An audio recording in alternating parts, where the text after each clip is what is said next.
special meeting of the Board of Education is now called to order. I'd like to make sure all trustees are connected. Terry? Yes. Thank you. Celeste?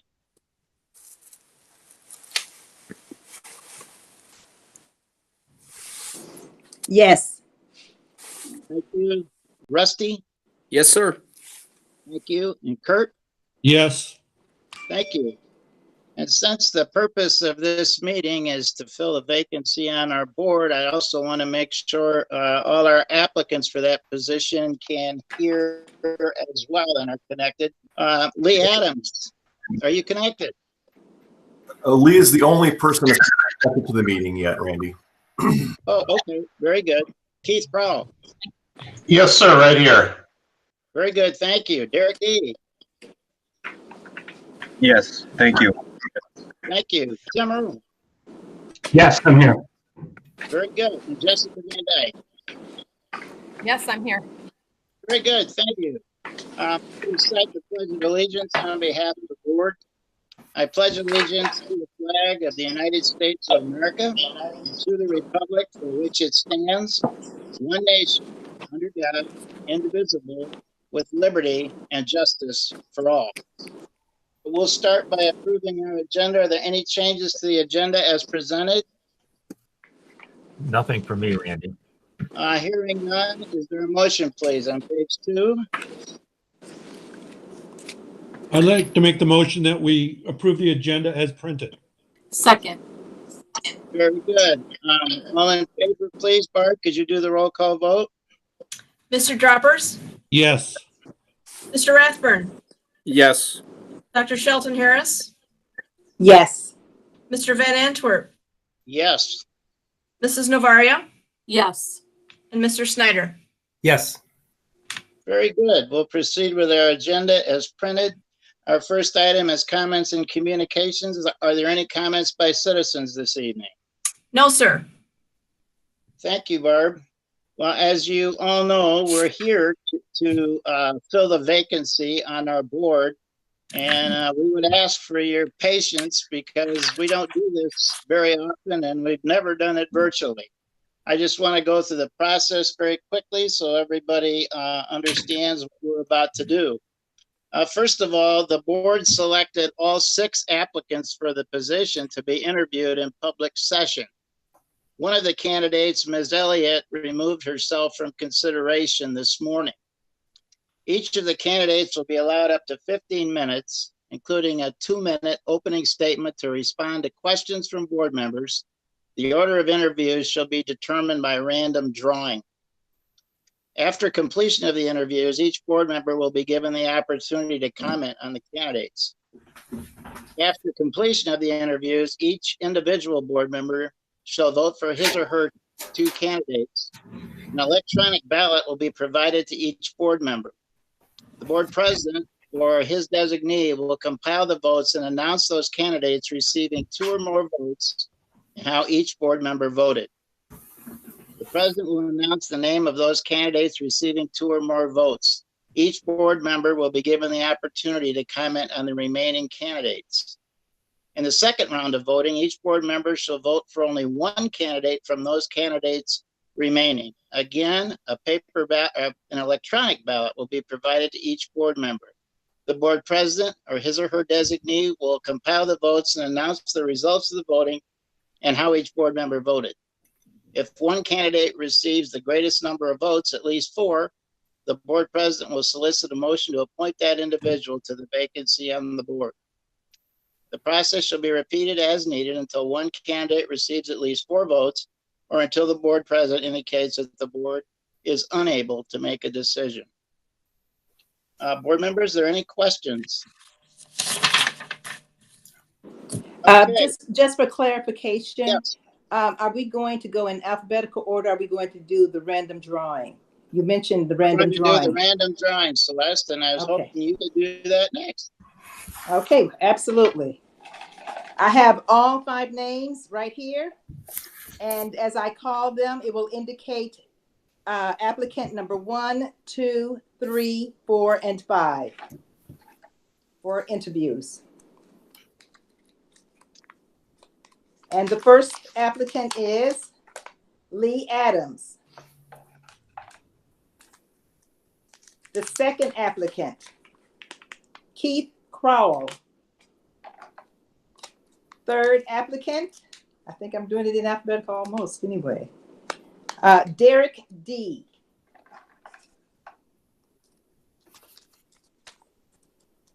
Fourth candidate applicant, Jessica Van Dyke.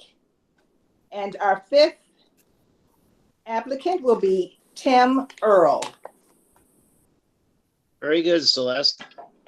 Our first applicant, Lee Adams, second, Keith Crowell, third, Derek D, fourth, Jessica Van Dyke, and fifth, Tim Earl. So we'll start this evening with Lee Adams, your opening statement, sir. Welcome. Thank you. Can you all hear me? Yes. All right, good. I do about 50 of these meetings a week, so technology should be second nature at this point. Well, I appreciate you all having or giving me the opportunity to speak with you tonight. I really what I'm looking for is an opportunity to serve the community. Ever since I've been younger, I've been involved in various civic engagements. I try to stay involved in a whole host of different volunteer or even vocational work that really allows me to participate in civic life. So this is the natural outpouring. Now that I have school-age children, I really want to be involved in things that really impact them. I've realized over time that things that I thought were important have kind of changed since having kids. I want to take some opportunity to engage in activities that will positively impact them while also positively impacting the community. The bulk of my professional life is focused on impacting the community. I work for the W.E. Upjohn Institute. It's a nonprofit economic research institute. I primarily focus on community development within that group. And it gives me the opportunity to work with a broad spectrum of folks, all interested in improving the community. And so I see this another outpouring of that desire and that drive within me to try to improve everything around me. And I think that education is one of the key ways that we can improve all aspects of the community. So hopefully that was less than 2 minutes. Very good. Thank you, Lee. We'll start the questioning with Rusty, please.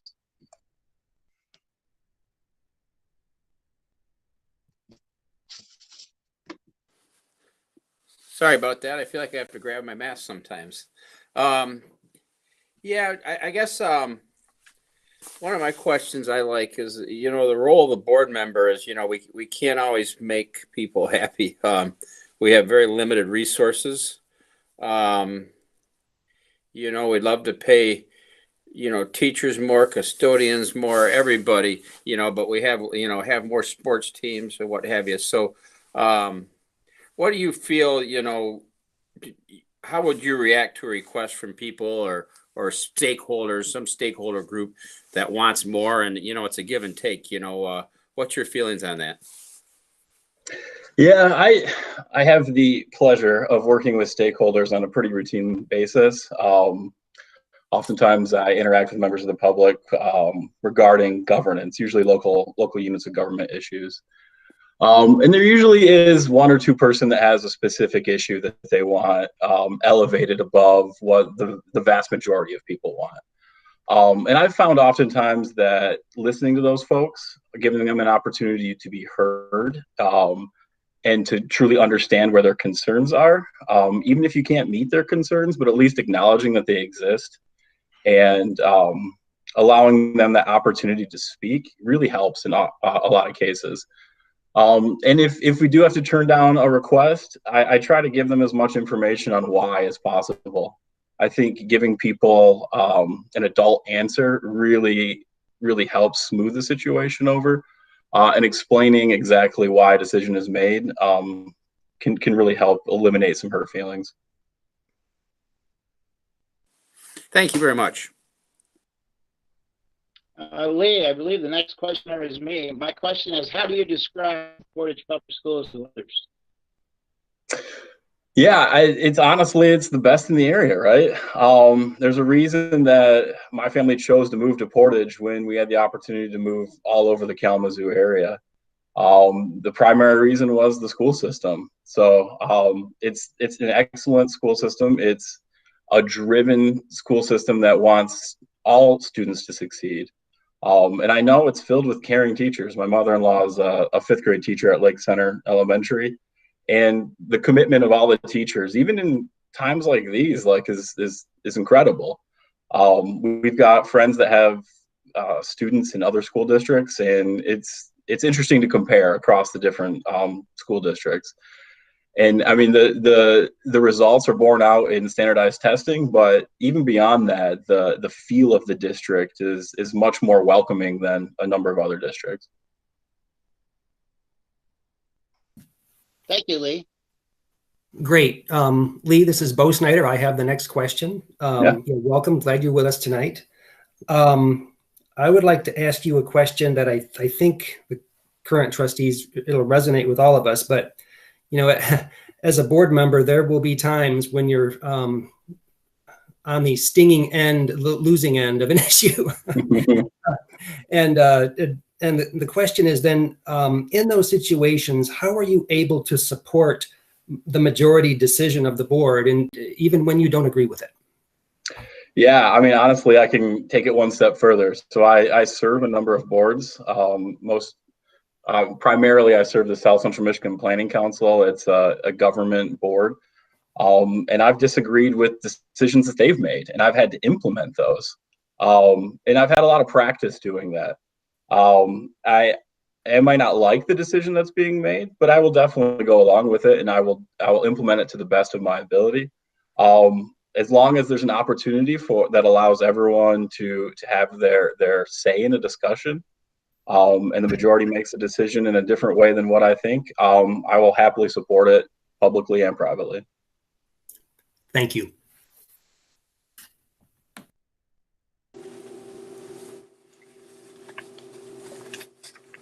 Hi, Lee. I'm Terry, and I'm your next questioner. So what I would like to know is, what would you like to accomplish as a member of the Board of Education?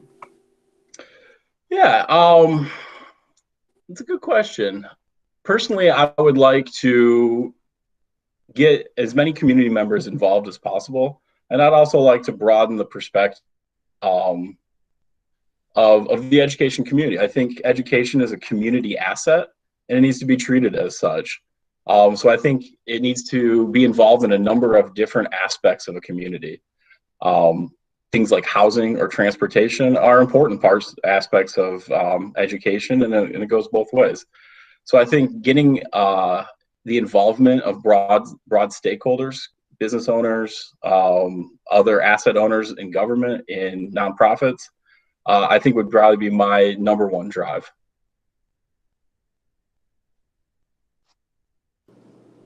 I think you're muted, Terry.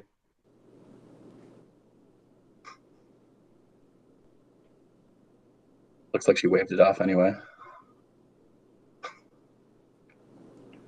Okay, Celeste, are you ready to go? Yes, I'm ready. Hi, Lee. I'm Celeste. And Hi. I think I'll get on there. My question for this evening is, should the Board of Education take positions on national, state, or local political issues?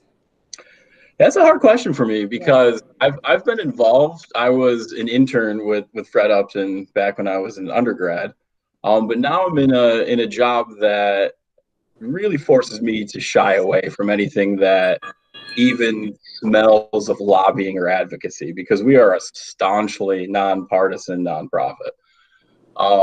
So it kind of goes against my nature to say yes, but I would definitely say yes in certain circumstances that would help improve the Portage education environment.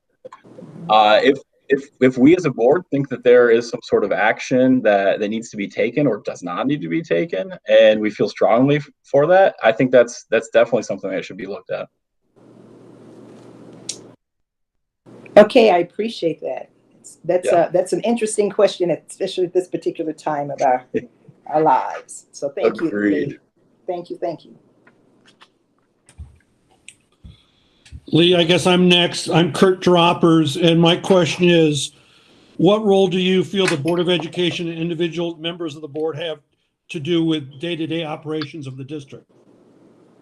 Well, I noticed that that you all have adopted a Carver model of board governance, so that naturally would lean towards limiting oversight of day-to-day operations. I've been on boards and I've served boards that exist on the traditional Carver spectrum from one end to the other. And if we're adopting more of a Carver model, then it would be a very limited role in the day-to-day operations. It would be more instructing leadership how to do the work that they already know how to do, and we would set more of the high-level policies that they could follow.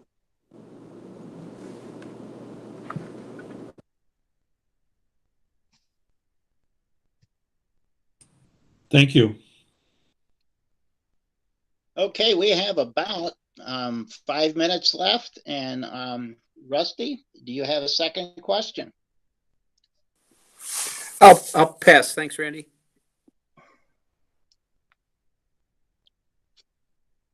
Okay. My question is, Lee, what are the top priorities facing Portage Public Schools in the near term and 2025?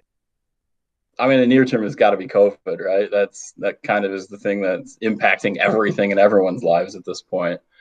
So I would definitely think recovering from COVID, both as individual students try to recover from COVID.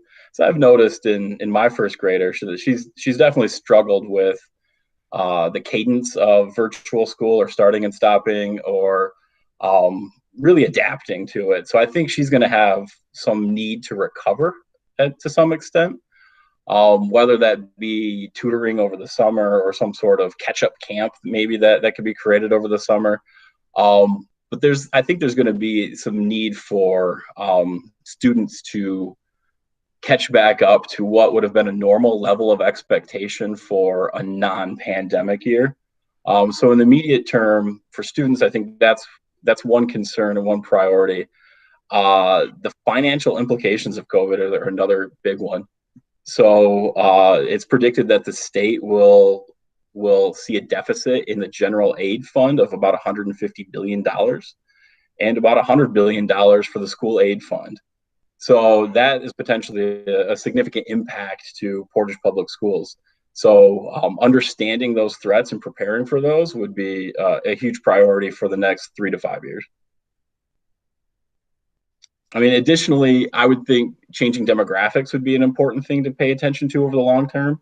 The demographics are aging. There's not as many younger cohorts coming up through the system.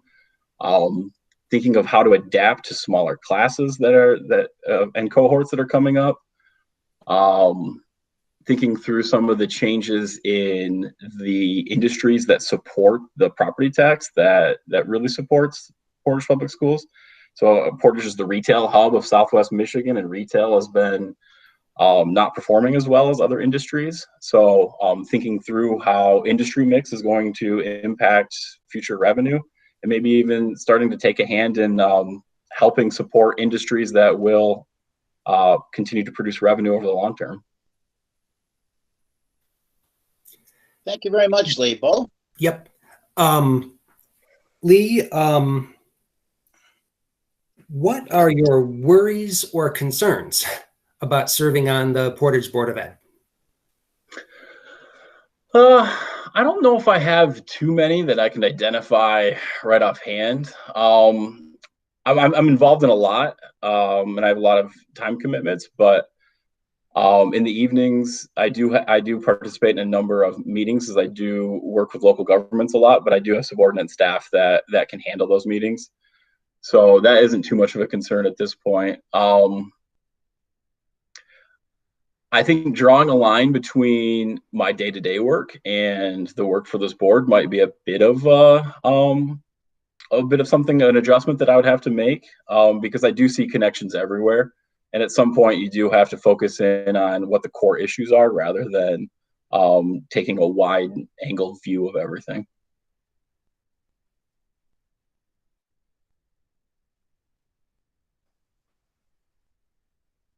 Terry, I believe we have time for one more question. I think I'm good. Thank you.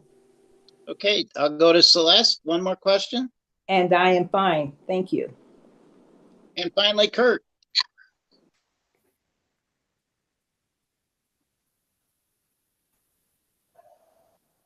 Looks like you're muted, Kurt. I'm sorry. Yeah, I think the ones have all been covered, Randy, that I have. Okay, very good, Kurt. Lee, thank you very much.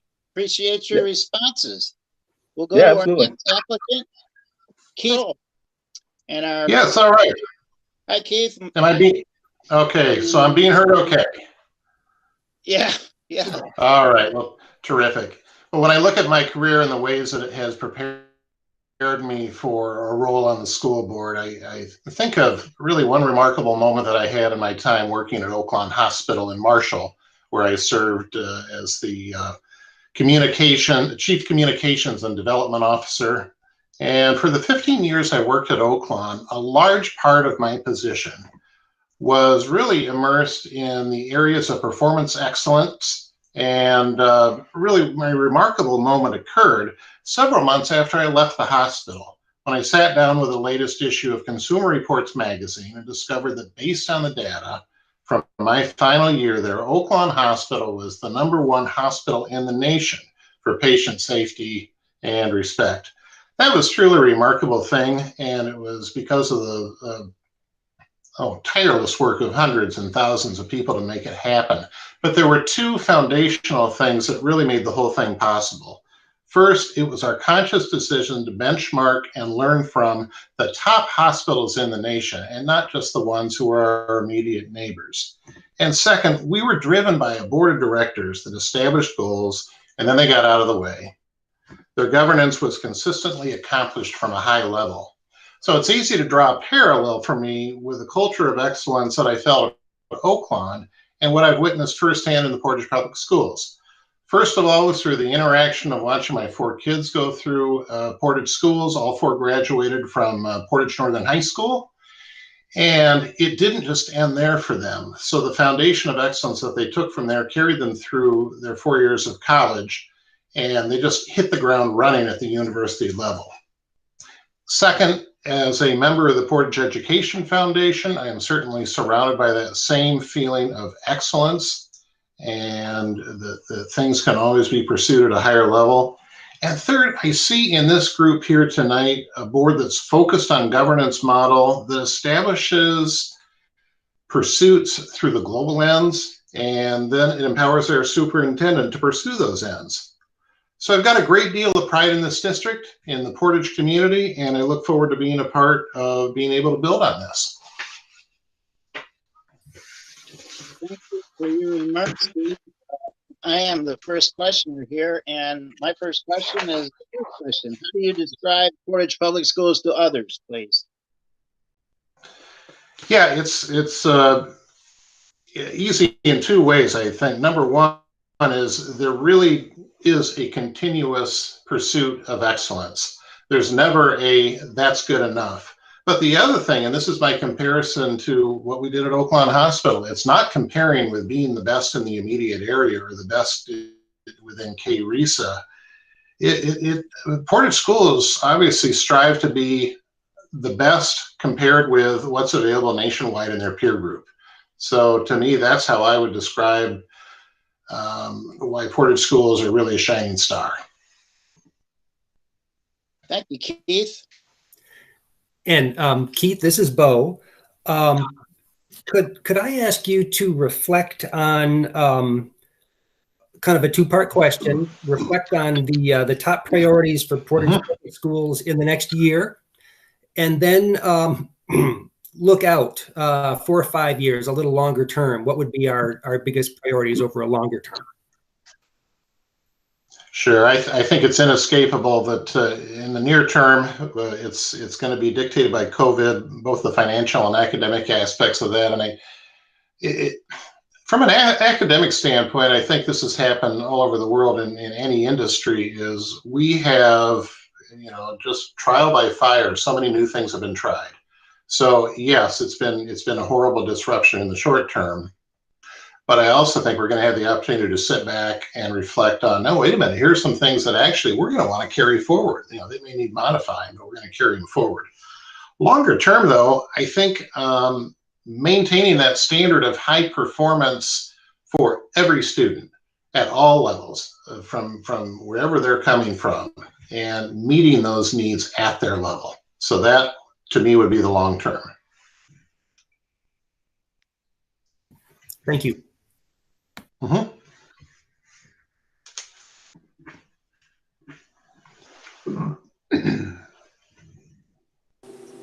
Hi, Keith. I'm Terry. Nice to see you. I'm Thank you. wondering how you would react to the question about priorities for limited resources. How would you react to a request from an individual or a special interest group that can't be satisfied? Mm-hmm. You get those often. Yes. Oh, no doubt. And really, I think in the industry I've been in, and that's certainly Oakland Hospital. But then when I was CEO of the Home Builders Association, a lot of the work I did was playing the part of mediator. And everybody wants to be heard. Everybody wants to feel like they've at least voiced what their opinion is. So in a situation like that, I think it's important to truly be a good listener and just don't gloss it over and say, really make sure the person understands that you're hearing them. But then second of all, when the decision is made, ideally they will leave feeling like at least they were heard, that the board understood what they were talking about. They did not agree with it, but they at least felt like they had their day in court, so to speak. Okay, thanks.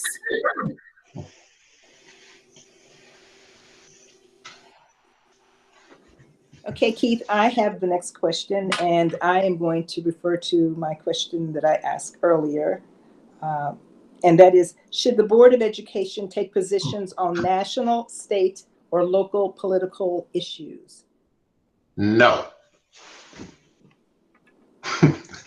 And to expand on that is, it's the board's role to not get involved in that level. It's the board's higher goal to establish what the ends are going to be, and to not to take a stance on political issues at any level.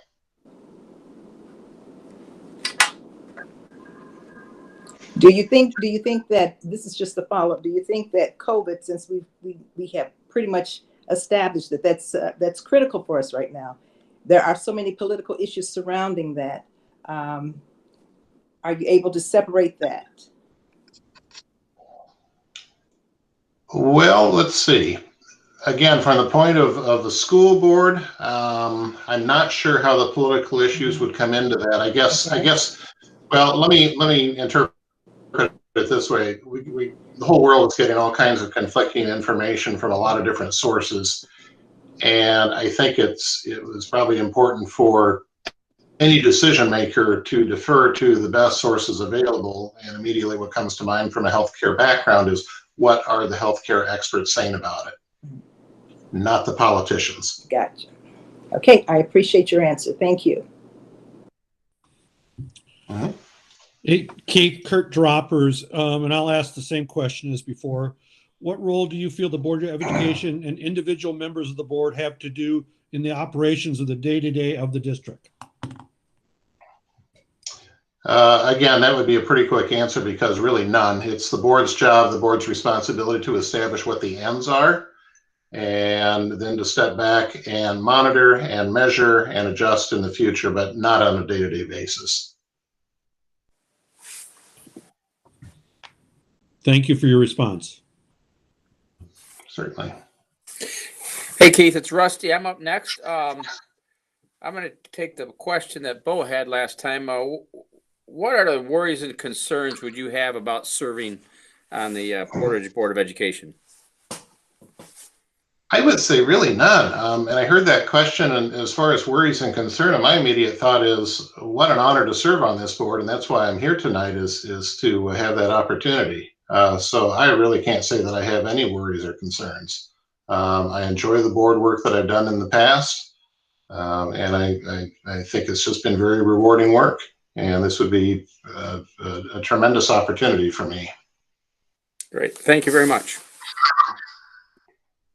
Okay, we have time for more questions. If the board governs through its policies, how will your experiences help you to develop and monitor compliance with those policies?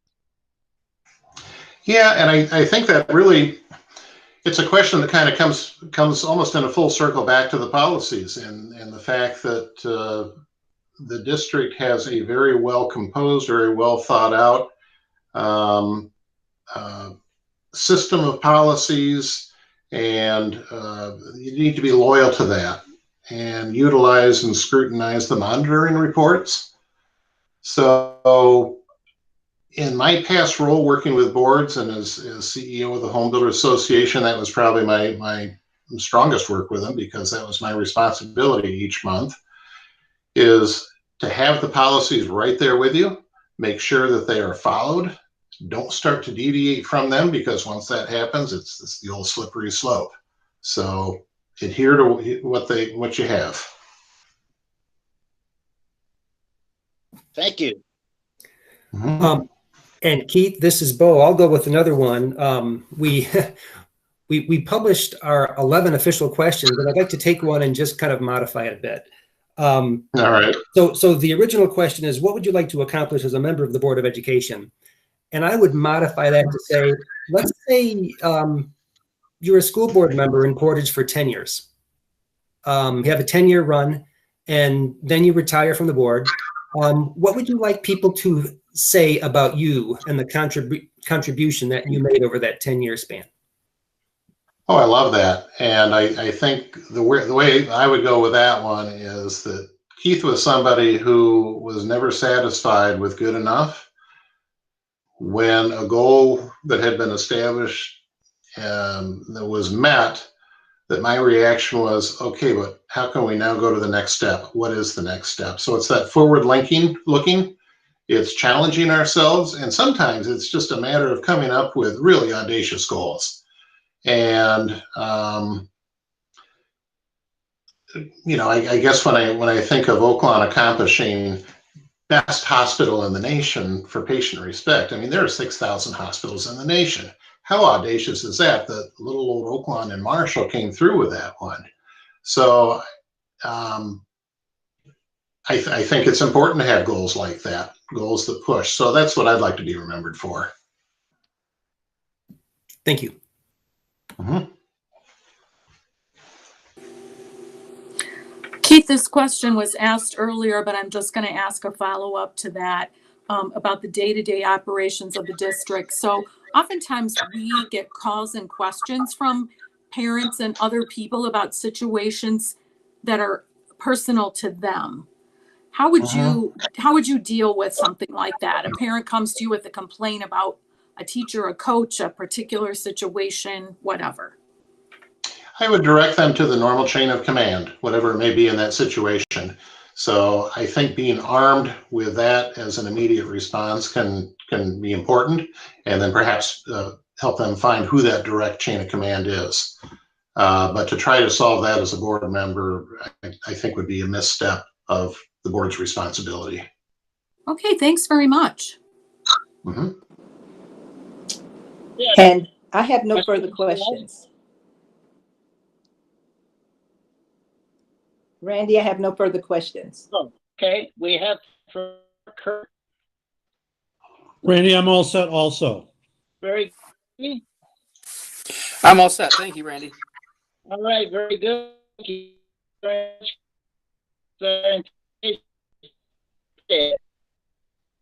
Okay, next candidate is Derek D.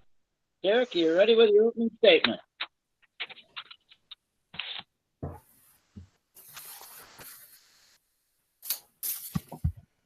Yes, thank you.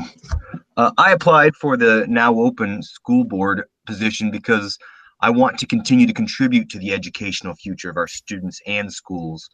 My time as an educator and now a lawyer can assist the board as it continues to promote one of the top districts in all of Michigan. I care about the educational quality of the students in this district, and I still want to have a hand in the educational arena. I taught for 18 years and 9 years here in Portage. While I left teaching, I didn't leave all my desire to try to help students. I will promote increased educational opportunities for the students in the community. I will also work closely with other board members to make difficult educational decisions. Finally, having 2 kids of my own in Portage schools, I am further invested in quality educational outcomes here in Portage. My priorities for Portage are to continue to provide a top-notch education with excellent teachers, providing educational opportunities that prepare students for multiple post-high school paths, and employing the resources of Portage in a fiscally responsible manner. The challenges for Portage are continuing to provide excellent educational opportunities while educational policies, the local community, and its students continue to change. As changes occur and the population changes, schools continue to be funded based on students. Maintaining students means maintaining funding and maintaining opportunities. The community is a very important partner in this process because they have to continue to believe in the efforts of PPS and support the schools. The community has to continue to stay vibrant and a wonderful place to live. However, all of these opportunities must work in concert to continue to provide top-notch education in Portage. Thank you, Derek. Our first questioner is Bo. Great. Randy, thank you. Derek, welcome. Good to have you with us. Yeah, I'm first, so I get to pick. I get my absolute pick, and I'm struggling. Let me go back to this question about, so you were a teacher in the district, so you are very familiar with day-to-day operations in the district. Trustee, a little different. So the question is, what role do you feel that the Board of Ed and individual board members of the board have in day-to-day operations of the district? I tend to believe that the position of the board is not to meddle, is the word I'll use, to meddle in the day-to-day operations. We operate at an overarching global view, and we let the principals and the teachers and the support staff all do their job and do what they do best and what they're trained to do. They're all professionals that are well versed in their side of things, and that doesn't require us to try to tell them how to do their job or what's necessary. So I'll stay out of that position, and we'll continue to try to do the best we can to help guide Portage from our overarching higher view, and we'll let those who are professionals on that level take care of their position. Thank you. Hi, Derek. I'm wondering, as a board member, would you be able to support majority decisions of the board that you do not agree with? How would you handle that? Yes, absolutely. I understand that the Board of Education is a team, and that there are likely to be times that my vote is in the minority and subsequently not implemented. I may continue to believe differently, but I understand that unless a majority of board members vote like I do, it will not be policy. So to that end, I may continue to try to change minds if that's still something that's available to the board to consider and to change. But in the end, we work as a team, and we all get together and we make the choices as through vote, and I can support that and understand that process and work through that system. Okay, thank you. Hi, Derek. I'm going to switch up and ask another question that I found interesting and helpful. And that is, do you have any concerns, and I don't like to use the word worries, but any concerns about serving on the board? You've had an opportunity to teach, and so you know what that classroom is like and all that. And I must admit that I had to remember to change hats when I had to make that decision to be on the board. So do you have any concerns regarding that? The concerns are more personal, right? My concerns are that there are so many people that I really want to help and do work for, and when I talk to people, I'm sure that I'm going to feel for them, and I'm going to empathize with their position and their concerns and their desires. So yeah, at some level, I'm concerned about trying to help everybody and meet those needs when, understandably, like we've talked about already, the resources are limited and the choices must be made. It's more of out of a desire to do the best we can for the community and try to meet those needs. That's my biggest concern, and it's a recognizable concern. It's not something I see as limiting, but just out of that desire to assist. As educators, Dr. Harris, we both know that, you know, when an entire classroom, you also meet the same responses and needs between students and parents, and you know, you can't satisfy every student every day in the classroom or every parent with every phone call and response in class. So it's a similar concern as a board member. Thank you. Hey, Derek, Kurt Droppers, and I'm going to ask the question that Celeste has been asking. Should the Board of Education take positions on a national, state, or local for political issues? Well, my initial response to that is I see that this is primarily a non-political, you know, situation, and doesn't necessarily necessitate any perspective or point of view taken by us. I guess maybe there's a possibility that something specifically in the educational realm or how it affects education comes up, and maybe we feel like some kind of statement is necessary as the representatives for the Portage Public Schools, but only, you know, in that limited scope of how is this, you know, is this driving our educational goals in the community. That's the one I really see it as a limited possible, you know, response politically.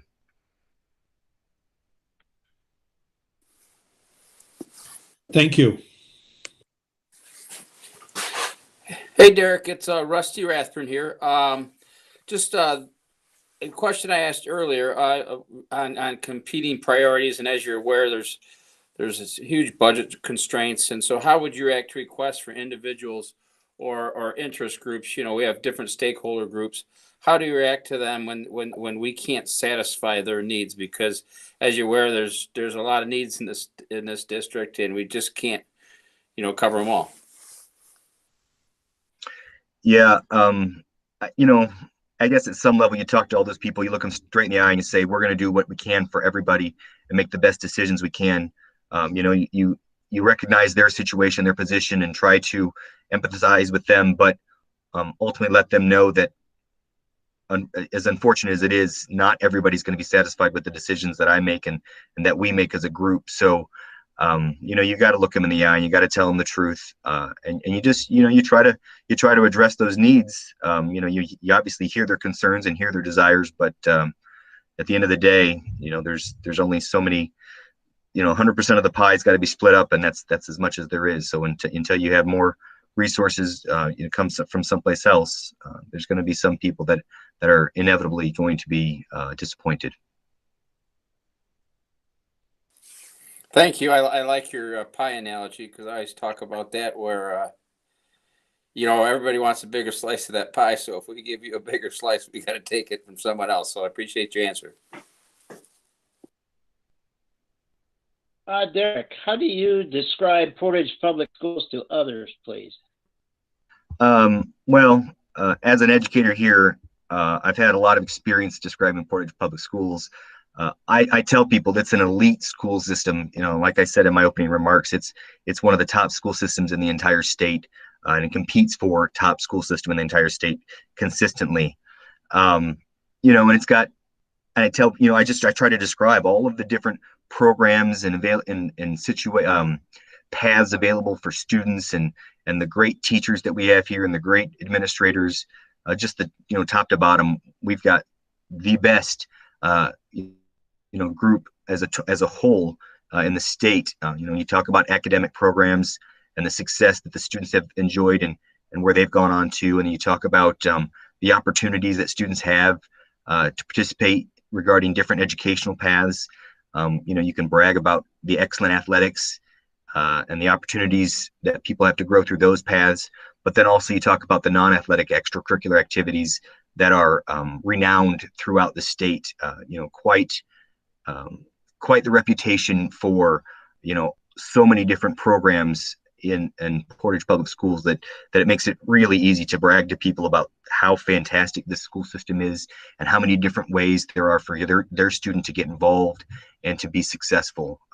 You know, it's easy. There's a lot of pride, you know, having taught in Portage and being a member of the community here. So I've got lots of great things to say to people about Portage. Thank you, Derek. Bo, we have 5 minutes. Yeah, good. Thank you, Randy. Derek, I'll go back to modifying question 11 on the list, which was, you know, what would you like to accomplish as a member of the board? And I'd modify it to, you know, let's say you're a trustee and you have a 10-year run. What would you like people to say about you at the end of that 10 years and the impact that you were able to make? You know, with the passing of Joanne, and what I heard about her, that was, you know, very much like something I would hope to have said about myself. You know, an incredible advocate for students, you know, one who looked into information top to bottom, you know, from all the way from the early childhood program to the early middle college program. You know, there's a huge array, and trying not to get too focused on one's part, but to know that, you know, we're trying to help all students in all positions. You know, somebody that helped continue to push Portage to be one of these elite school systems in the entire state. I would, you know, it'd just be nice to be part of a team that continued to grow this community and continue this reputation of Portage Public Schools. So, you know it's not independent as a group of 7, but I would love to be part of that group and have, you know, to continue to heap on those accolades that Portage has already achieved and attained. Thank you. Derek, do you have any specific ways that you would like to do that? Do you have any specific ideas as far as what you'd like to accomplish? Yeah. So, you know, some of my thoughts are to continue to promote multiple paths for students, especially from the secondary level. You know, to give different opportunities to different students for programs going forward. And that means, you know, not everybody's going straight out of high school to a 4-year institution. What other situations are available for them? And like I already mentioned, early middle college, and, you know, even, you know, going to 2-year, you know, getting your different programs to get certificate programs and things of that nature. You know, I want to continue to promote fiscal responsibility. You know, it is incredibly difficult in education to make sure that the resources are appropriately used, and then to get the most out of them. And I think that's, you know, just trying to get as much out of those resources as possible. You know, continue to promote those ideas and help that way. You know, those are a couple of ideas that I have. Thank you. I don't have any additional questions. Thanks, Celeste. Kurt, we have time for one more. Okay. Derek, real quick, the positives and the negatives of you being an ex-teacher in the district and now serving on the board. Well, I think the positives, you know, 18 years of educational experience has exposed me to a lot of different policy, a lot of different changes. It's, you know, required me to get more education in education. So I've got a lot of experience in those kinds of manners. I don't know, the negatives, possibly, you know, the perspective being from an educator more so than other pieces. You know, that might start off the situation, but I see that as a temporary situation where, you know, we all grow as we continue to change positions and different perspectives. You know, again, you talk to former educators who have changed positions from educator to administrator, or even out of education altogether, and they quickly have different perspectives based on not being an educator anymore. But you know, initially that would be a thought, right? Is whether my head is more in the educator space or you know, as the board member space.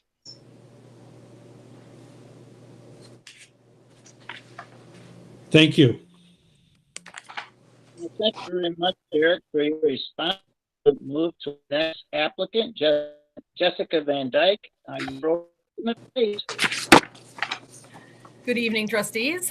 Thank you so much for having me on here tonight. Thank you for the opportunity to interview for this position. I've lived in the Kalamazoo area since I was 10. I'm married. My husband's name is Steve, and we have 4 daughters. I have a degree in music education, and I've completed coursework for a secondary Spanish teaching endorsement, and I taught band briefly after college. For the last almost 12 years, though, my day job has been at home managing my kids. Public education is very important to our family. My husband and I both graduated from public school. My husband is an employee of Portage Public Schools. We firmly believe that high quality public schools benefit everyone in a community, whether or not they have kids attending those schools. And I do my best to stay current and be informed on what's happening in public education, both locally and across the state and the country. Currently, homeschool has been the best choice for our family, mainly for the flexibility of the schedule, but we do value public education so greatly. So our kids are also enrolled in Portage Public Schools for elective classes. It's kind of our own little hybrid of at home and at school learning. Though I am a stay-at-home and homeschool mom, we do not by any means spend all of our time at home, at least in normal years. We've always been very involved in the community and our church and groups and activities, and I've always looked for opportunities to use my skills and talents in the community. My husband and I chose to live in Portage in part because of the high quality public schools, and I would be honored to serve on the Board of Education to be part of the continued journey to excellence. I think I could bring a new and beneficial perspective to the board, and I'd very much like to be considered for the position. So again, thank you for taking the time to interview me today, and I'm happy to answer any questions you have. Thank you, Jessica. Hi, Jessica. I'm wondering what motivates you to become a member of the Board of Education? All right, so my strongest skill sets are in organization and administration. And since high school, I've had a passion for education. I've always been that person who wants to be more involved in the organizations that I'm a part of. And my family and friends have encouraged me for years to be more involved in leadership within the community. And so when this vacancy was announced, it felt like the right fit at the right time. Okay, well, thank you. Hello, Jessica. Hi there. My question is, do you have any concerns about serving on the board? Any concerns at all? Sure. No, I have no worries, no concerns. It would be a little bit of a new experience for me, but I welcome the opportunity, and I'd be honored to serve if you select me. Okay, thank you. Jessica, I guess I'm next. I'm Kurt Droppers, and where did they go? Okay. What role do you feel the Board of Education and individual members of the board have to do in day-to-day operations of the school district? Yeah, so my understanding from everything in the governing policies is that the board is not there for active part of the day-to-day operations, just rather setting the policies and the ends for the district to achieve, and then allowing the superintendent to interpret and then implement. So everything I've read indicates that the staff is responsible for day-to-day operations, not the board. So within the current policies, current structure, the board is there to hold the superintendent accountable. I do feel that individual board members will be more effective if they're in the school buildings, just observing teachers, meeting the teachers and the students and the other administrators to have a good understanding of what's going on in the schools. But that would be separate from the operations, merely an observational standpoint.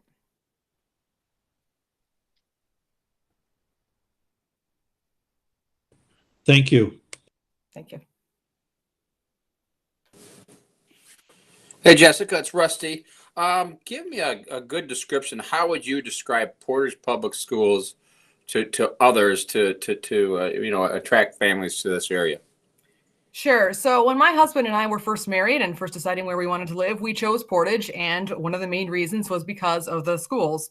I think that Portage is a large district, but it has many educational and extracurricular opportunities that are very high quality. And that was a big draw. Yet I think Portage also does an admirable job of building community and feeling smaller since there are many buildings at each level. We've had an excellent experience in the district so far, especially at Haverhill Elementary. All the teachers and the principal have been amazing. And my husband has worked for Portage Public Schools for most of our married life, and it's been a great place to work, and it's a great place to raise a family. Thank you. Jessica, the board governs through its policies. How will your experiences help you develop and monitor compliance with strict policies? Sure. My experiences have included management, oversight, and implementation in a variety of settings in and out of education. I've been in roles that are more advisory and I would say more similar to that of the board, as well as roles that are more on the ground and implementing. My experiences have shown that I feel like the organizations function the best when everybody has a clear-cut understanding of their role and the proper oversight and tools to carry out that role. In the position of the board's job is to set the policies and then hold the superintendent accountable while he or she, and right now he, would implement or interpret and implement those policies. I feel that I could carry out the advisory role from my experience in that kind of position. And I also feel I have the additional benefit of being on the implementation side and understanding what it's like to be in that role as well. And I also have determined from my experiences on both sides that it's always best to go back to written policies regularly, and that ensures that the board is governing appropriately. Thank you for your response. And Jessica, this is Bo with the next question. Could I ask then the two-part question of your thoughts on the priorities facing us for the next year, but then also think 4 or 5 years out, kind of on a broader frontier? What are those longer term issues that we really need to be focusing on? Sure. So, I mean, of course, obviously, the top priority for 2021 is going to be related to COVID recovery. For Portage Public Schools, that would be giving all students in the district the opportunity for full face-to-face learning, and then also, of course, managing the financial fallout that is likely to occur due to lower enrollment, especially depending on the timing, because parents may or may not continue to enroll their kids depending on when full face-to-face is available, and that would increase the financial burden. I also think as we're moving in that direction, a high priority for Portage is making sure that we offer or are meeting as many educational needs as possible in the meantime. As far as 2025 goes in the next 5-year plan, I think it's very likely that we'll see a recession within the next few years, and that's going to be reflected in school budgets. So maintaining financial stability is going to be a very high priority. I also think that it's very possible we'll see an increase of families choosing alternative educational options. I don't think we can assume that the students that didn't re-enroll in Portage for this year, as well as the students who are currently in the virtual option, will all immediately re-enroll in Portage at the time when we're not so concerned with the COVID pandemic. And as a result, I think that public schools may not be the default option for families in the way it is to some degree now. And in that case, Portage is going to have to focus on marketing in a way that maybe hasn't been the case before to increase efforts to make the district an attractive choice for parents and for families. That we'll have to be continually innovating to stay competitive among educational options in the community. And then unrelated to COVID, a priority for Portage absolutely in the next 5 years will be revisiting the elementary space needs, the building needs that were supposed to be presented last year in a bond that ended up not being able to happen. While the financial consideration is still there, that is also still a need, and so will need to be addressed as well. Thank you. Thank you. Jessica, can we ask you the question about how do you feel about the Board of Education taking positions on national, state, and local political issues? Sure. So I hesitate to take a hard no on this because I think there could be rare or extenuating circumstances where it may be appropriate. But in the vast majority of cases, I would say that the board as an entity is not there to take positions on political issues. I do think that each individual board member is likely to be guided by their view on political issues because their political views are likely born out of their own values. But trustees are elected as nonpartisan positions, and thus I would say the board on the whole is not there to take political positions. Thank you. Thanks. Okay, Jessica, back to me again. My question this time around is, the board balances competing priorities for limited resources. And how would you react to a request from an individual or a special interest group, and that comes with the program, that cannot be satisfied? How are you responding to those people who come to you and their needs will not be met? Sure. So, I mean, regardless of whether or not the need can be met, I mean, the first and most important thing is making sure that the person feels that their voice is valuable, that their concerns are being heard. Depending on what the concern is, would depend on where I would direct them, whether it's administrative or administratively related, that it would be directed up the chain of command there. If it's more policy related, directing it to the board. And ultimately, I mean, that's part of life in leadership is telling people that we can't make everybody happy as much as we'd like to. That's just not possible. But I feel as long as board members do their best to make sure that the community feels heard, that their voice is valuable, and they're not just being, given lip service to their problems, that hopefully that they will feel that their voice is heard, that their voice is valuable, and that the board cares about them. Thank you. Hey, Jessica, do you think there's a conflict for you for not sending your kids to the Portage Public School full-time and serving on the Board of Education?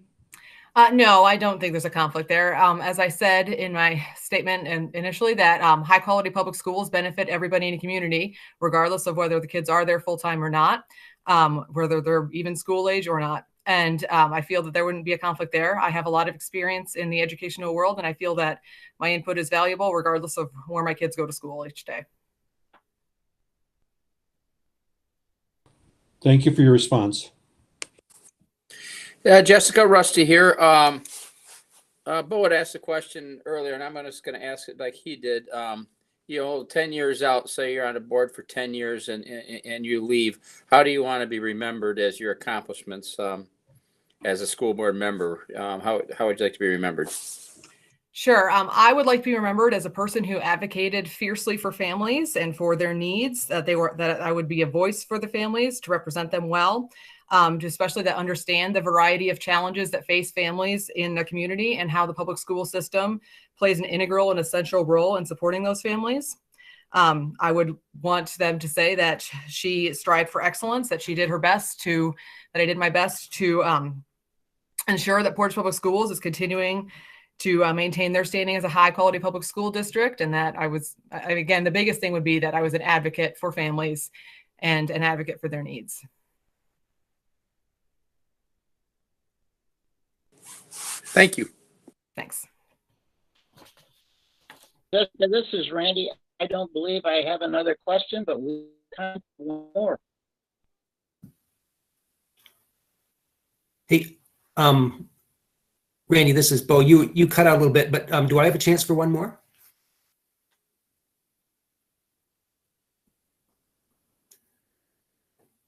Is anybody hearing Randy? I'm just going to go ahead. Jessica. Yes.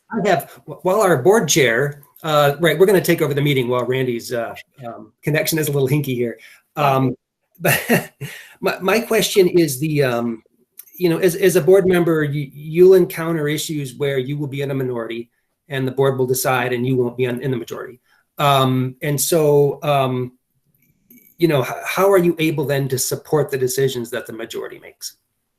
Yeah, I mean, obviously nobody likes being overruled on a decision, but part of being a professional adult is accepting those occasions graciously. Like I say to my kids, accepting disappointment graciously. And I'm prepared to do so if and when that might occur. Being a team player means that everyone doesn't always agree, but we can still all work towards a common goal. In this specific setting of a board member, I would know that my opinion on the matter would be part of the public record of the meeting. And so even if I didn't agree with the final decision, I would feel my voice had been heard. And then, of course, I would be prepared to support the decision of the decision of the majority. Thank you. Mm-hmm. Terry, you have time for one more? I think I'm all set. Thanks. Okay. Celeste, would you have another question? No, I'm all set. Thank you, Randy. Thank you.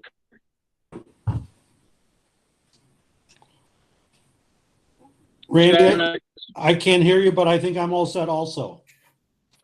Okay. Other question? I'm set, Randy. Thank you. Okay. Three responses, Jeff. We'll move now to our last applicant, Mr. Tim Earl. Statement, please. Okay, can you all hear me now? Yes. All right, great, thanks. And thanks for the opportunity and taking the time to hear all of us out. So my wife and I moved here from California in 2006 with a 1-year-old at the time, and the schools were a big part of that decision. Even with the promise, of course, moving to this area, that definitely factored into our decision. But we decided that the quality of education in Portage was more important than that, even if it meant we had to work harder to pay for college. I myself grew up in Detroit, so my parents had to work very hard to send me to private schools. But that experience made me a passionate advocate of quality public schools. So parents, they shouldn't have to sacrifice and work as hard as my parents did, and we should have equality of education in our community. So I'm definitely at odds, sometimes with my old high school alma mater over that, because I firmly believe in putting the resources towards public schools. So I had a few reasons for applying. Of course, community service. I was chair of the park board for a while. Been involved in some other city activities over the years. School board wasn't really on my radar until this opening, but I know that school boards, they can attract people with agendas often, be they religious or political agendas or just the desire to micromanage our educators. And frankly, not knowing who would apply, I decided to apply to make sure you had at least one option with no agenda. Now I'm very pleased to hear that my fears have not been realized at all. You've got great options to choose from. But I think my experience with boards and commissions and committees will allow me to contribute from day one. Of course, there's the park board I already mentioned. I'm on over 20 committees professionally, mostly with NFPA and ASTM, if you know what those are. Just spent 8 hours actually today in committee meetings, reviewing proposals, voting on them. So if I'm a little hoarse, it's because I had to do a lot of the presenting for that. So I'm very familiar with the process, Robert's rules, finding consensus wherever possible, and not taking it personally when I'm in the minority on an issue. I really do enjoy the process, and I'd love to serve on a more collaborative board where I'm not dealing with competing commercial interests like I have to do in my professional capacity sometimes. So I think I'll leave my introduction at that. Thanks, Tim. Our first questioner is Celeste. Okay. Good evening, Tim. My question tonight for you is the board balances competing priorities for limited resources. Money is going to sometimes be the bottom line. How would you react to a request from an individual or a special interest group that cannot be satisfied? All right. Well, you've got to hear them out, hear what they have to say, even if you don't think there's merit to it. And sometimes they won't, but that's their right to bring that up. But I find that people, if they don't always have the big picture, it helps to give it to them. When I was the chairman of the park board, I dealt with the pickleball lobby, and that was a classic example. I don't think they had any appreciation for how much of our budget they were asking for with all these pickleball courts. And so I had to explain it to them, kind of lay out, these are the numbers, this is how much it costs, and give them a different perspective. Because in that particular example, a lot of these people were retired. So they were out there during the weekday playing pickleball, and they'd come to us and say, no one's using any of these other park facilities. Well, no, they were using them on the weekends and other times when you weren't there. So, providing that other perspective, I think helped them realize how big of an ask they had and understand that they weren't going to get it all. Thank you. I appreciate your response.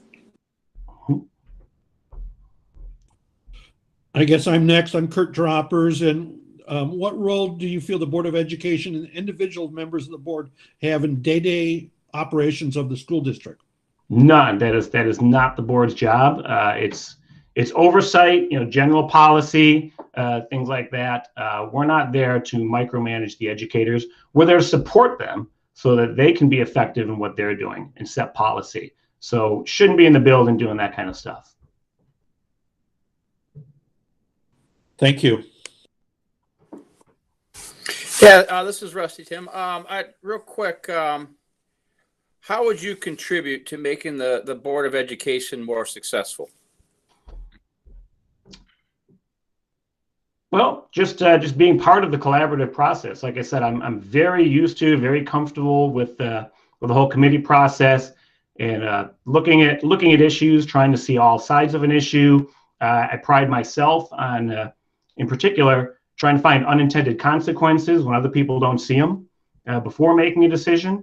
So I think just gathering the data and contributing to the discussion so that the board makes the best decision possible.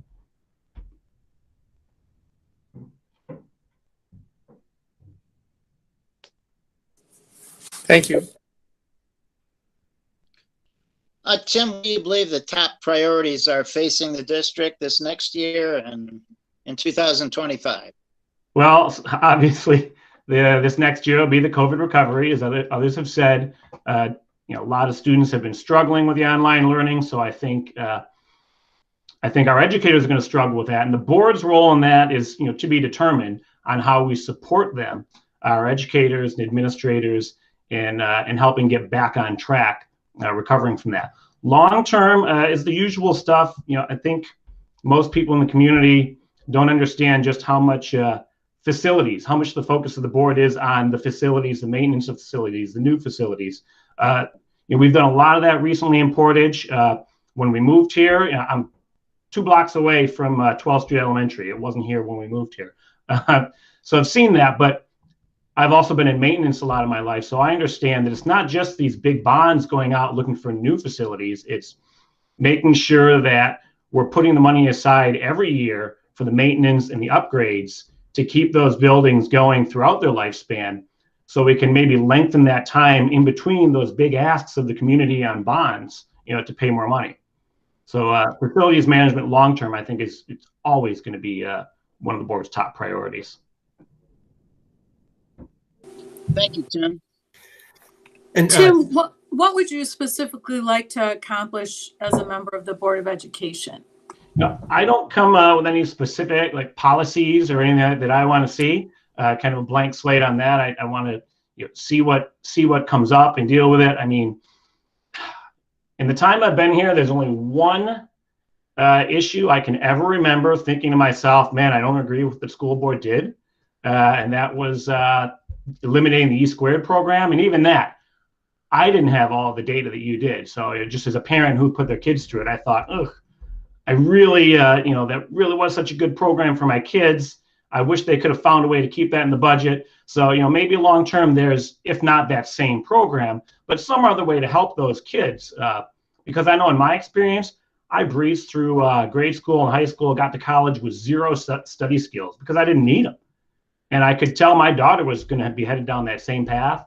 And boy, did E² and ATIP take care of that problem.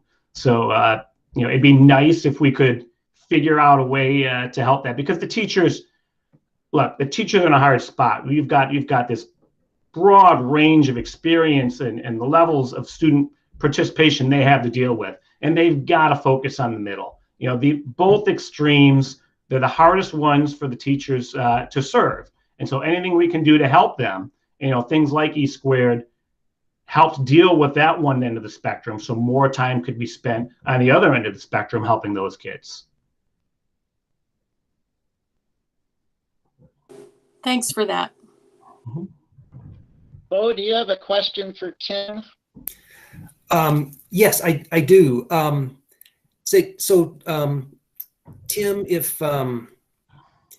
some people who are new to the area or who are thinking about moving in asked you, hey, you live in Portage, what about those public schools in Portage? How would you describe them to those people coming into the community? I describe it as probably the #1 reason we moved here.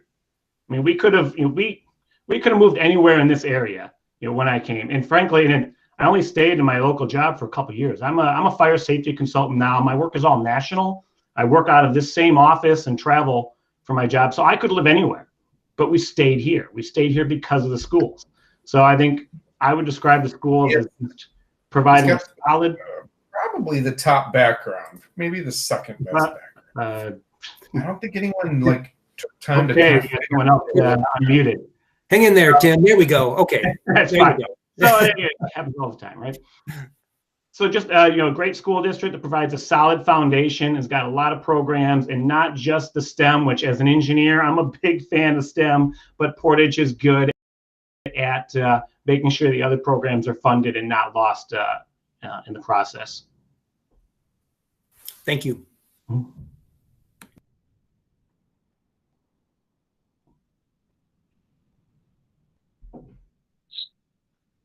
So let's get a question for Tim.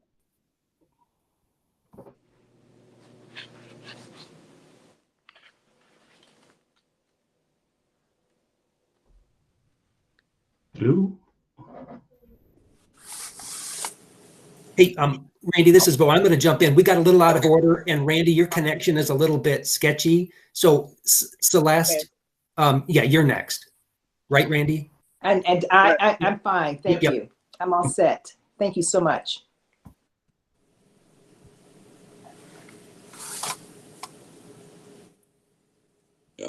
And I think Terry was in there, but I guess it's my turn. And so you said you looked at Kalamazoo for the promise, but you decided Portage but the finances pulled you towards the promise. Do you think we compete with them for that?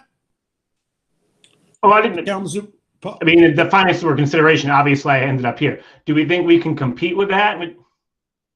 Well, free college is great, but I mean, you've got to have the solid K through 12 education. And I think that's where we definitely we're definitely more competitive there. And the financial picture, of course, is not complete because I can compare property taxes between Kalamazoo and Portage, and they're higher over there anyway. So the financial portion isn't as straightforward as it appears. Thank you. Yeah, Tim, this is Rusty. Just what concerns or worries would you have on serving on this board? Only real concern is time, maybe down the road, because my business involves a fair amount of travel. Once that starts happening again, that'll involve a little more coordination on my part to manage my travel around board meetings. Now, client visits, of course, I have complete control over, but I can't control when building code hearings are, for instance. So, maybe here and there it involves some juggling on my part. That's really the only concern.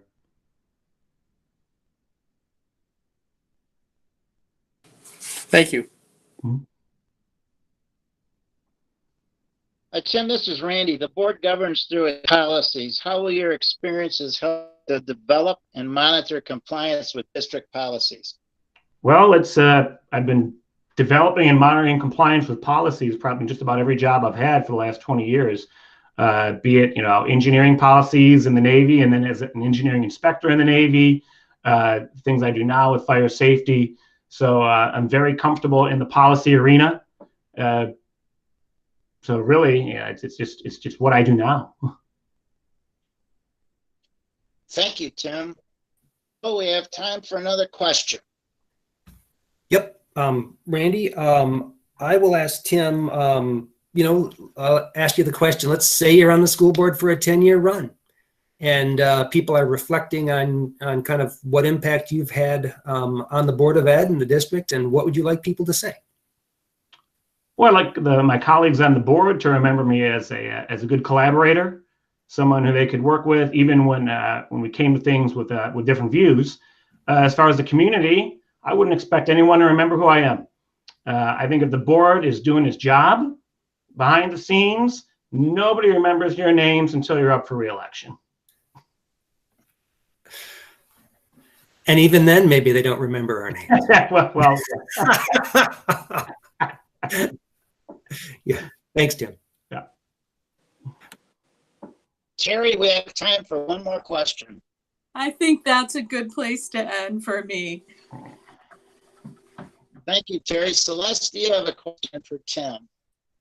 I think Tim has covered everything that I had some questions about regarding the interview questions, and he's responded to them. Thank you. Final question for Tim. Randy, I'm all set. Thank you, Tim. Your responses. We have reached that point where boards have the opportunity to comment. We have for interest and for being here by us tonight. We appreciate it. Any comments from board members?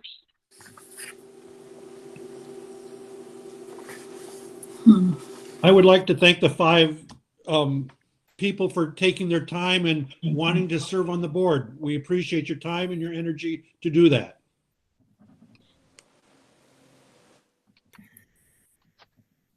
Yeah, Randy, I would. I'm just delighted, and I'm buoyed when we have citizens come forward and have invested the time and the preparation to give thoughtful answers to really important questions about serving this community. So, I mean, to all 5 of you, thank you very much. I mean, it's really fun. It is fun to be able to talk to you. And I appreciate your engaging with us. And as much fun as it is, Bo, it is work. And I just truly, truly appreciate you taking the time to show your interest and be willing to make the commitment. So thank you so very much. I do know that at this point, I am, because you are so well informed about what this role requires, you've made it very difficult for me personally. So thank you for that. That's good to know, because across the state, and Brandy can attest to that, it's difficult to get qualified people to participate on school boards. It's just difficult. So I am elated that you have chosen to step up to the plate. Thank you. I'd just like to add that I'm really impressed with the quality of all of these candidates. So thank you again for stepping forward. And this is going to be a really difficult decision because all of you bring strengths to the table. So thank you. And whatever the outcome, I hope that you'll continue to remain involved and vocal about what's going on in Portage schools.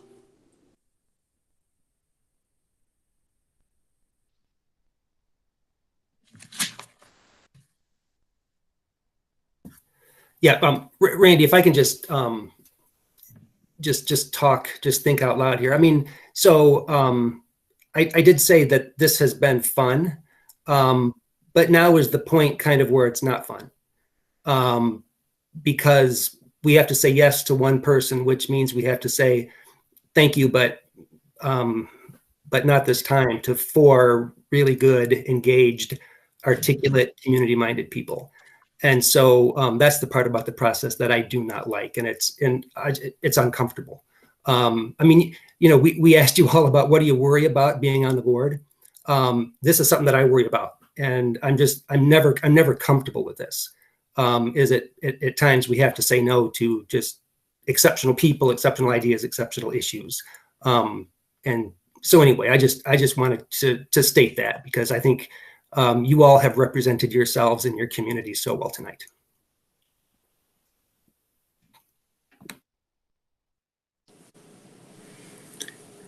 I just like to say I can't be as eloquent as my fellow board members, so everybody captured my thoughts. So yes, thank you to everybody.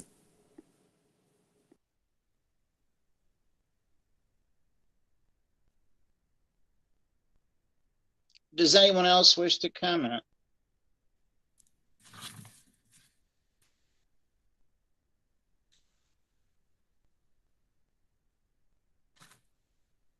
Well, again, on behalf of the board, thank you very much.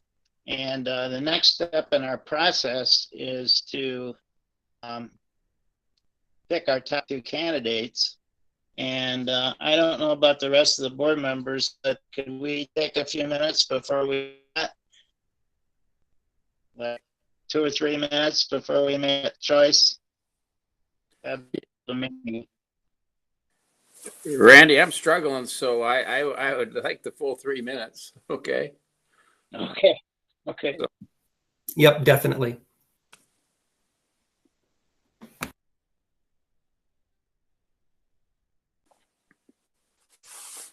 Randy, is there a way maybe you can set a time like it's 7:54? Yeah.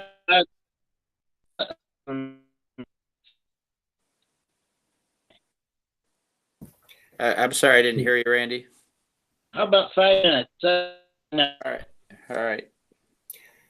I recall the last time we did this, I asked so I could just go take a walk down that hall in the admin building, and my hall here is shorter, but I'll have to walk back and forth about 30 times. All right. So give us a few minutes, okay, Randy? Got it.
Okay, it's 8 o'clock. Does anyone need more time before casting the vote?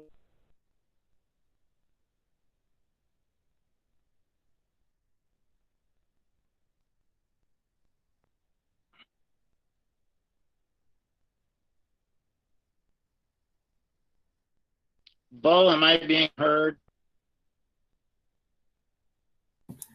Yeah, Randy, you're pretty good. It's not perfect audio, but it's pretty good. Okay. Yep. Does anyone need any more time? I'm all set, Randy. Randy, it's Rusty. I'm set. Okay. All right. I'm good. Well, okay.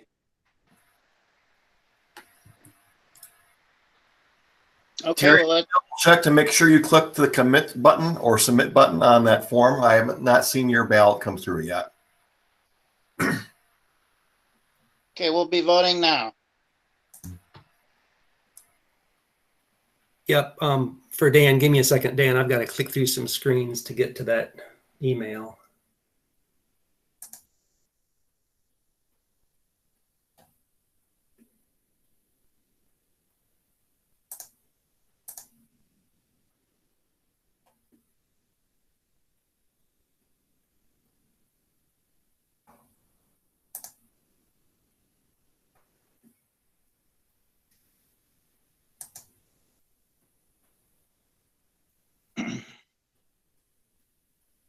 All right, I have responses from all 6 board members, although I've got, yep, I'm all set. So I can display results when you're ready, Randy. Okay, would you please do that, Dan?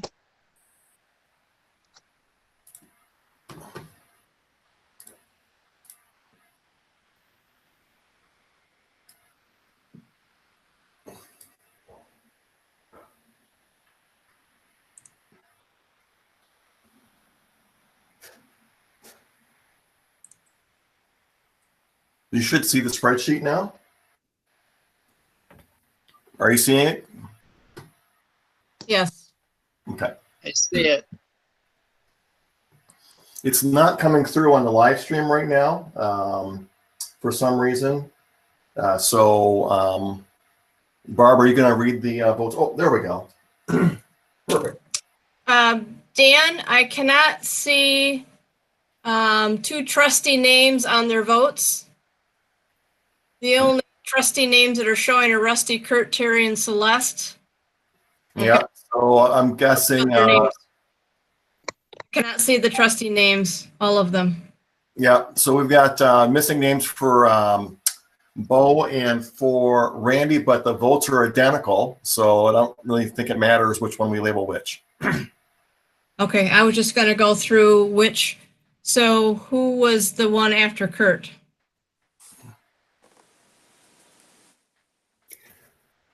I wouldn't have a way to know that. I'm sorry, Barb. Okay. But, all but right. Barb, this is Bo. I can confirm that each of those votes that are unlabeled, but my name could go with either of them. That was my vote. Right. Okay. So could mine, Barb. Okay, I'll go through and let you know how everybody voted here. Mr. Rathburn chose Lee Adams and Keith Kroll. Mr. Droppers selected Keith Kroll and Tim Earl. Mr. Snyder selected Lee Adams and Keith Kroll. Mrs. Novaria selected Lee Adams and Keith Kroll.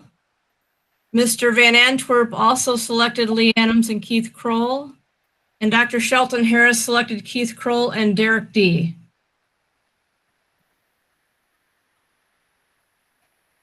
Okay, very good. So our job here was to vote for our 2 top candidates, and 2 top candidates have emerged, and that's Keith Kroll and Lee Adams. Do I have that correct?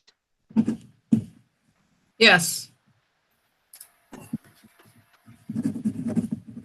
Okay, very good.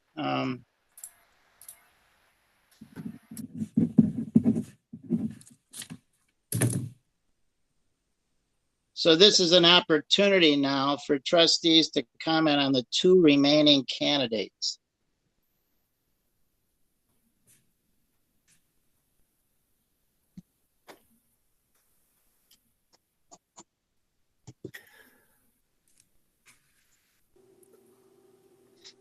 Brandy, this is Bo. I mean, I would be willing to just vote and see how it falls. I mean, 2 excellent candidates out of 5 excellent candidates. So, that's kind of where we are.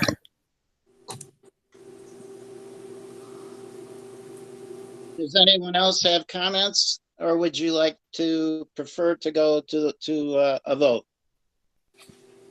I just want to say, I think both of these candidates have a really good grasp of Carver governance, which is an important part of our work. And that would be very helpful to either one of them in this position. So that makes our choice a little bit harder than it might be otherwise. Yeah, Terry, this is Bo. I think that for each of these candidates might have been the tiebreakers to bring them to the final round is just a little deeper understanding of policy governance and the Carver model. And I mean, we've all had to learn it, and we continually practice it, at our retreats. And so, yeah, I mean, I guess in my mind, that would have been the thing that brought these two candidates to the final round.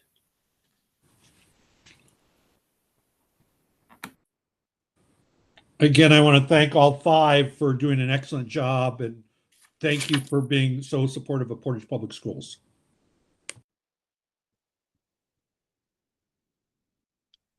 Any other comments from trustees?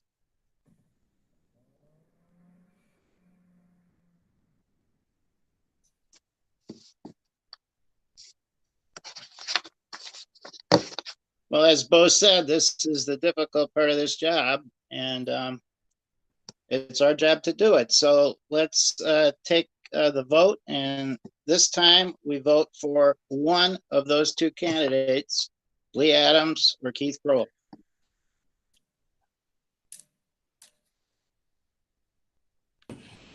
Are we supposed to get a new ballot, Randy, or are we using? It would be round 2, Kurt.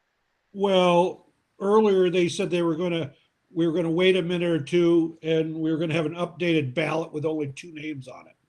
Okay, Dad have to tell us if we're ready. Right. Yes, it's ready to go. Just use the link that you received in your email earlier today. Okay.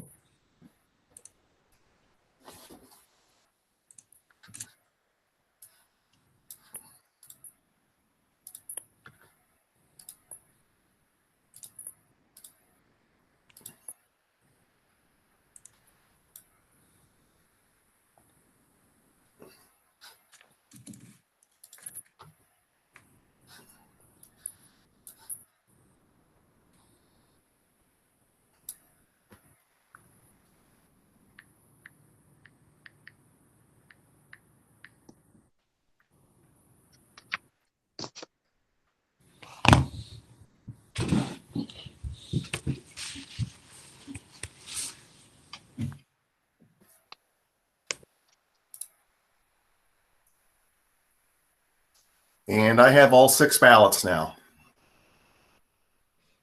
Okay, Dan, go ahead and display, please.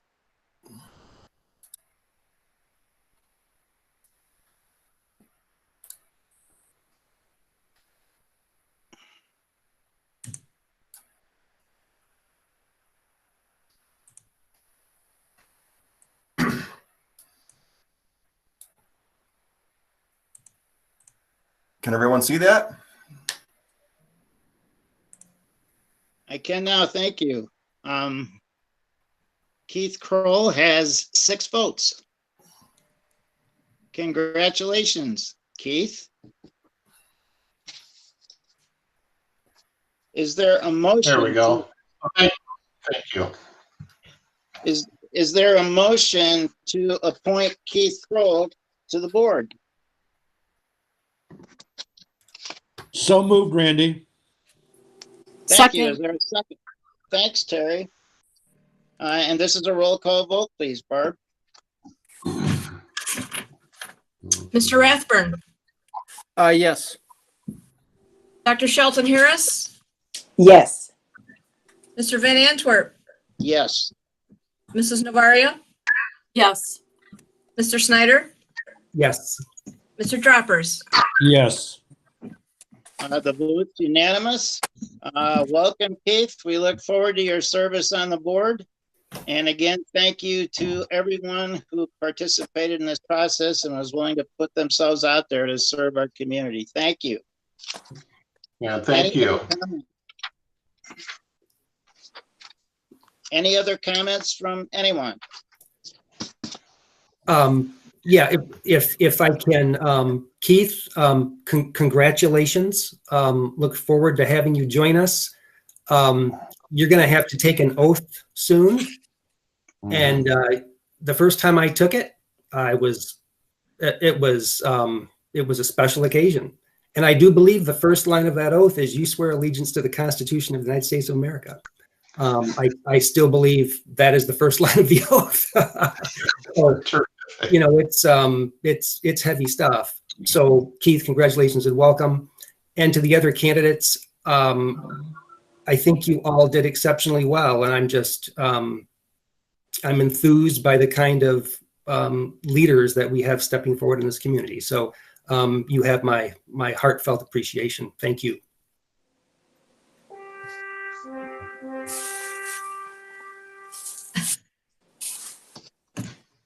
Anyone else this evening? Okay, very good. We've reached the end of our agenda. Keith, you'll be hearing from us soon. We are adjourned. Thank you. Thanks,